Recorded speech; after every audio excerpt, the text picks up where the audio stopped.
Hey guys, Zach here with Minimal Escapes, and today I figured I would bring you guys along with me and give you a full tour of my fish room. Starting off this tour is going to be a tank that's a little worse for wear right now. This is my towering terrarium tank. I did this a couple months back. You can see that it's not doing too great. I messed up the back. As you can see, the dirt and sphagnum has started to peel off with some of the spray foam. I just did it incorrectly. You can see that some of these plants didn't get watered properly, so I need to redo this and start again and try some different things, which I think are going to look really great. Moving right next to it is my little desktop riparium.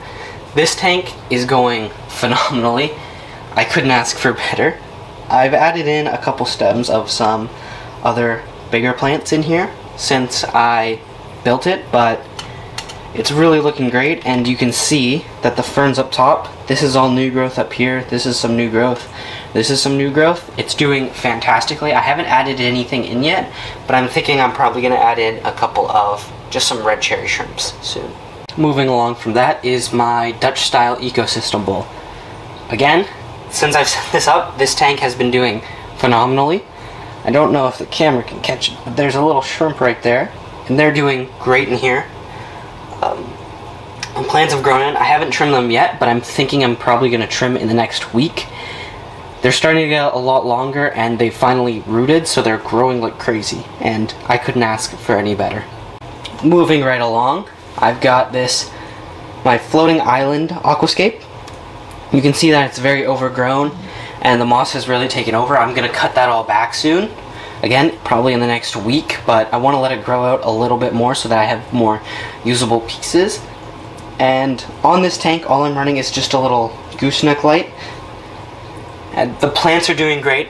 I've done no water changes on it. The only issue I'm having is there's a little bit of algae starting to develop down here. However, I'm just going to turn down the lights from, I think they're on a 10-hour timer right now. I'm just going to turn it down to 8 hours, and that should solve the problem over time. In here as well, I've got a singular small, I believe it's a male guppy. Yeah, you can see him right here.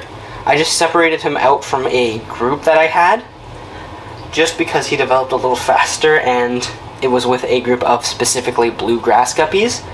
But as you can tell, he's quite bright orange, so he just did not fit in. This is just a temporary home. I've got another build coming that's going to be home to a lot of guppies. Right next to this on my shelf is this. This is my mini moss mountain. It's doing pretty good. The moss is always slow growing, but I've left this uncovered, and it's really hard to do if you're not constantly misting. So I would recommend what I do, and I mist 3 times a day with it, and that seems to keep it pretty healthy. And then this jar right here, this is a future project, so you guys don't need to worry about that yet. Taking another big step to the left, this is my Red Riley tree. Now you can see that it is super overgrown. However, I don't plan on trimming this because the shrimp have been breeding like crazy in here. This really has been the perfect setup for the shrimp. I think I started with 12, and I've already taken out probably 10 or 12 to move to other tanks, and they just keep on popping out. I always come up in the morning and I see babies left, right, and center, so that's really good. Again, I've done, I think, 1 water change when I had to move the tank, and that was it. But other than that, this has been really great, and it's just been growing like crazy. You can see the dwarf sage in the front is starting to pop up a little bit, so maybe I'll trim some of that and give it a little bit more light so that it'll stay a little bit more compact. Now, moving on to the second last tank on this shelf is my Guppy Paradise tank. This was set up so that any babies that I got from my bluegrass guppies could have a place that they could grow and not be threatened by their parents, and so far it has been phenomenal. You can see that the babies are just thriving in here, all up here, and I've been able to just take them out when they get big enough, relocate them, and they're doing great. My bluegrass just continue reproducing, and it's great because I can just scoop them out and just plop them in here, And I know that this tank is cycled, and I know that they're going to be doing great in here. And finally, on this side of the room, I've got my waterfall paradarium. I'm not going to go too much into detail in this setup. If you guys want to learn more, go and watch the video from last week that was the build for this. It's been great in the weeks since, and it's just grown in and not really been an issue. The Riley shrimps that are in here, along with the snails, are doing great. But again, I'd love to know which kind of fish I should consider for this. It's about 7 gallons when full. So think about some fish that are a little bit on the smaller end that might look good in here. So that does take us to the end of this line of shelves. I've still got the other side of the room to talk about, but what you might be wondering is, hey, what are these big tanks down here? So these are both 55-gallon tanks. These are really big for me. And I usually don't have tanks this big, but I got them on super sale because the brace was broken, so I just had to repair that. Wasn't too hard. And I built this shelf specifically to accommodate my room to have these and fit them nicely and keep everything tied together. So I've got two 55s that I'm going to escape soon and hopefully make something cool. Now, moving across to the other side of my fish room, I've got a tank that's very sort of out of place for me. This is a river biotope style tank. It's not a perfect biotope, but it was my first attempt, so I think it turned out very well. And all the fish in here are doing great. I have a school of, I think it's 12 white cloud mountain minnows. And these have really quickly become one of my favorite fish. I love the way they swim in the current. They school pretty nicely, as you can see. And they're really just super personable, and they come right up to the glass like this when they want fed.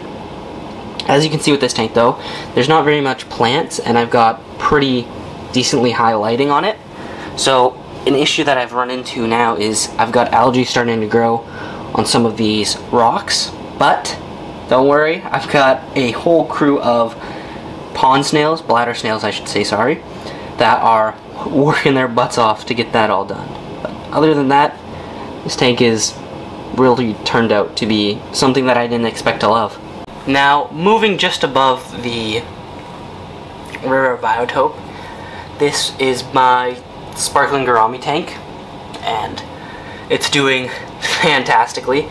I put some frog bit in here a little while ago, and you can see that it has just taken over, and I'm really happy about that, so I wanted to leave it. It's become some of the biggest frog bit I've ever seen. It's just covering the surface. Even though there is duckweed in here, it's taken over. The other thing about this tank that you might notice is these giant clumps of super dense moss all over. I couldn't ask for more from this, and I want to leave it because these little sparkling gouramis that you can see, they love to dart in and out of it, and I just think it's one of the greatest behaviors I could ask for, and it really tells me that I've succeeded with a tank, so it's really awesome to see. Now, moving on, this is what I would consider my main racking system, or sort of my first racking system. This is where the tanks that I've had set up the longest are right now. Most of these have been set up for close to a year, except for the bed escape down there. That one's only a couple months old. Everything else, though, is starting to close in on that year, 8 months to a year, and especially the tank up in the top left. So, let's get right into this. So, starting off over here is my, I believe I called it the Sword Peninsula tank. Originally, this tank was designed as a peninsula because of where it was. I needed to view it from all four sides, and it did great doing that. But you can see that the swords have just gone over here and over here. The swords have just gone absolutely crazy, and they've just bloomed like mad. So that's one of the reasons why I got a bigger tank, was to accommodate bigger plants. So when I do relocate those, I'm going to redo this tank. It's also the tank where my blue grass guppies are. Moving just slightly to the left of my Sword Peninsula tank is my Ember Tetra Forest tank. I've really let this one go. I've been meaning to redo this one for months, but I just haven't gotten around to it. I've had other projects that I've wanted to do more. Unfortunately, my Ember Tetras did pass away when I was moving this tank. They all got very stressed out, so you can see that it's kind of a sight for sore eyes, but all of the plants are still doing well in here. The stargrass, or Hinthenonthra zosterfolia, I believe it is, has just taken over. It's covered this surface. It's starting to flower up top. It's just going crazy. So I know I need to do that, but right now it's such a good ecosystem for my shrimp. I've got orange shrimp in here as well as a couple of red cherry shrimp, and they've been reproducing like mad in this tank as well. And this has really been my source of shrimp for every other tank that I've got. So I didn't want to take it down quite yet, especially if they're going to produce some more babies. Moving on to the final tank on my top shelf of my rack, I've got what I consider a cryptophorus style tank. Now this tank is my oldest running tank, believe it or not. This tank has been up for 3 years about. So right now it is the oldest running tank that I have with its scape in there. It's just cereal stones laid out in sort of a semicircular pattern with some crypts behind it, but you can really see that the crypts have grown in great. This is crypt Wenti tropica, I believe. Slightly different than like the Wenti green and stuff. And in here is just some blue dream cherry shrimp. You can see them, they're all along the glass here, going all over the place. Again, this tank has produced so many shrimp. I'm super happy about that. And this tank has just altogether done super well, and I honestly don't think it needs to come down quite yet. You can see there are some scuffs, sort of. Like there's algae here, a bunch of algae here, but I want to leave stuff like that for the food for the shrimp so that they will continue to reproduce. Now, moving down to the bottom row of this rack is my beta scape. Now this is my betta fish Gus here. I just got him from my sister who couldn't take care of him anymore. And he's got his friend here. This is just a minnow that's last of a surviving group that I had before. And the group was in his tank, so he's just with him now. I've also got some cherry shrimp in here, and the dense coverage of the plants allows them to survive. Even though a betta will go after some cherry shrimp, it is going to depend fish to fish though with something like that. Now this tank was the first time I've really included above the rim growth specifically in the scape, so that spider plant as well as the pinnatifida in the back there are both doing great. And I've raised the light up off of this tank, as you can see. I've got it floating up top just with zip ties right now, and I was just gonna do that sort of experimentally to see if the plants are gonna grow any taller out the top, and they are. So it's really great to see, and I'm gonna leave it up there and hopefully they'll grow even more. Now, moving into the center of the bottom row, I've got my ecosystem bowl here. Now this was probably one of my first sort of challenging scapes that I had a little bit more difficulty with doing, just because it's a much smaller tank than what I was working with before, and it's got such a limited surface area for the inside if I wanted to plant densely. Because I wanted to get a nice scape, but I also wanted to plant fairly densely so that this was a low maintenance sort of ecosystem bowl. Now, I think I've accomplished this. I've done no water changes, just water fill-ups up at the top. And all I have in here is some cherry shrimp. Again, this tank is another shrimp factory. This little bowl, they just go crazy in here.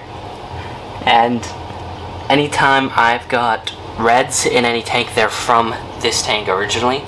I've also got some, I want to say laser yellow or some kind of yellow cherry shrimp in here as well. And I've moved a good percentage of them though to my giant jungle ecosystem, so I'll show you guys that in a minute. Now, my final tank on my rack is my guppy forest. So originally I started with 6 guppies, 4 females, 2 males, with the intent of getting a couple more, but as you can see they've bred like mad. Crazy, there's a lot of them now from the original 6, and it seems like these ones are reproducing too, so it's going quite well. But this tank originally I had set up as a dual island escape. I had a big clump of wood right here with some rock and then some wooden rock over here, but as the guppies started to reproduce and I saw that there were more reaching adulthood, I redid it to what it is now so that they could have lots of swim room. So I've got a main focal point right here, and then I've got a lot of free space over here and in front as well as behind so that they have lots of space to swim. That being said though, the school of guppies has gotten so big that I'm thinking of moving them into one of my 55 gallons. So I want to get one of those scaped and cycled so that I can move all these guys. Now I've saved what I think to be the best for last, and that is my giant jungle ecosystem. Now this tank is about 90 gallons. Right now it's home to about 12 fish, I'm gonna say, and it's been really hard to get it up and running, but now that it is, it's starting to fall into a pretty good pattern. So when I first set this up, I had a whole bunch of plants in the back.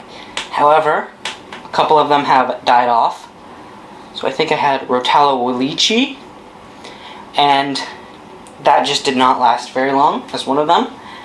And I believe that's due to the fact that I did add in some floating plants, and the light just can't penetrate all the way down to the bottom as well as I would like.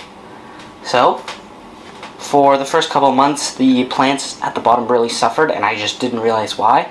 And it's because my light is too high up and far from the bottom. So what I did is I did amp up the brightness, and I've been trying to remove the floating plants. I do it about once a week to try and thin it out, but you can see that they grow back quite fast. Now, something else that's really interesting about this tank is that initially when I had set it up, this stump was the same height as this other one over here. However, I want to say about 3 months in, this stump actually did slide off. That's completely my fault. I was using spray foam to secure it to the background, thinking nothing of it. However, if you are going to do that, you need to apply silicone to the back first. That's where my mistake was. I didn't put any silicone behind this one to attach the spray foam to, just to add more texture so that there's more surface area for the foam to attach to. It just attached right to the glass, and there was nothing stopping it from just sliding down once it had the momentum. This stump, however, I'm not worried about because the one in this corner has, I believe it's an old sump cover for a sump pump filter. It's attached to the cover there in the corner, so it's got a kind of like this in the corner. So I filled that all in with expanding foam so that it's gonna be good. It's got multiple surface areas, so it's attached, and I don't need to worry about that. Moving on to the fish in this tank, I've got some of the guppies from my original group of guppies. I have moved some of them up here. It's about a group of 10 that I've just had in here to cycle it. And then a couple months ago I did add in these German blue rams, I believe they are, and I really love these guys. I haven't gotten them to breed quite yet, but I think I just need to turn the heat up in this tank a little bit and warm it up, put a heater on it. I think I'll get close, but I really love these guys. I've got a male and a female, so I'm definitely good there. And these guys are super personable fish. They always come up right to the glass. They know when it's feeding time, and I really love those guys. So that is everything for this video. I'm glad I got to show you guys all of the tanks that I've got. But if you did like any of these scapes or are looking forward to any future projects, please consider subscribing. Other than that, I'll see you guys next time. Peace.